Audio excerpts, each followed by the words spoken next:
ఒకసారి ఇది చంద్రబాబు నాయుడు గారి పార్టీకి సంబంధించిన ఆయన మేనిఫెస్టో.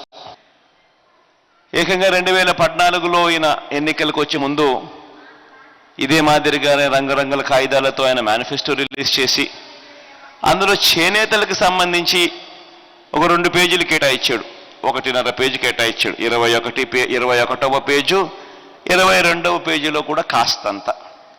ఇదంతా చేనేతలకు సంబంధించి ఆయన ఇచ్చిన సుదీర్ఘమైన ఒక పెద్ద పుస్తకం.